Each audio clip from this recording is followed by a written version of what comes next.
जय श्रीराम मित्रांनो, कसं तुम्ही सगळे नक्कीच माहीत असाल. स्वागत आहे तुमचं माझ्या ब्लॉगमध्ये. तर आता मी चाललोय एका ठिकाणी, तुम्हाला सांगतो कारण की इथं सांगू शकत नाही. लोकां बाकी असं जाऊन द्या, काही नाही. तर एक विशेष ठिकाण झालं मम्मीला घेऊन. तुम्ही कंटिन्यू राहा, बघत राहा, मग सांगतो सगळा. तर तुम्ही पाहू शकता मी आता आलो कलमला. थोडं काम आहे इकडं मम्मीचं, ते करायला गेले. आता विचार करायला तुम्ही काय करायला लागले दाखवतो मला. तर बघा मी काय करायला आला. अच्छा, इथं आला जरा काम आहे जरा थोडंसं, थोडी सेटिंग राहिले ते करून घ्यायचे. ते करून घेतल्यानंतर बघा दुसरीकडे कुठं जायचे. मम्मी बोलते भाजी बिजी घ्यायचे. याला बघून मला भूक लागली. घरी गेलं तर वाढलेलं मास ते काही खावत नाही. या बघून मला भूक लागली. एकाला माझ्या मामांचा का काय बरं काय का.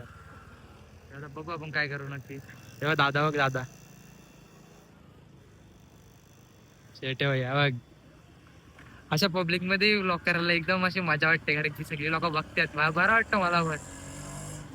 बाबा काय सांगू, कला आमच्या एरियामध्ये सर्वात मोठा गाव आहे म्हणजे.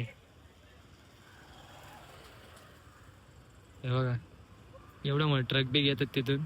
फोकस करतो मग कसा काय वाजा, एवढी ट्रॅफिक जॅम असते.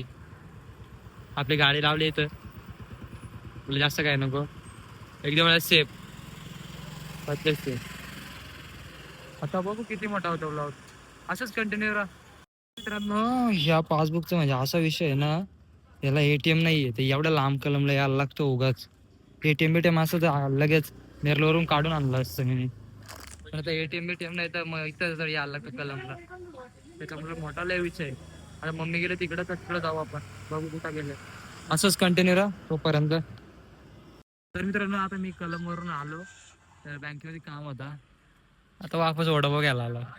यो ठिकाण तुम्हाला माहित झालं असेल वडापावांचा, टॉपचा ठिकाण आहे का. तशी ती नेम प्लेट नाही लावली कोदिवल्याची, दाखवली असते. हा ह्या बघा गणपतीच्या बॅनरवरती बघा कोदिवळे. तर आता आपण मी घेतोय, मला 2 वडेपाव, तसे काय 4 वडापाव, म्हणजे टोटल 4 वडापाव. 4 वडापाव बघा त्या जागेवरती आल्यावरती आहे जे काय आहे ते मला काढलेला नाही भेटणार. तर तो काढलेला आहे त्यांना खाण्यासाठी. असंच कंटिन्यू राहा, वडापाव खाता वेळेस भेटतो तुम्हाला.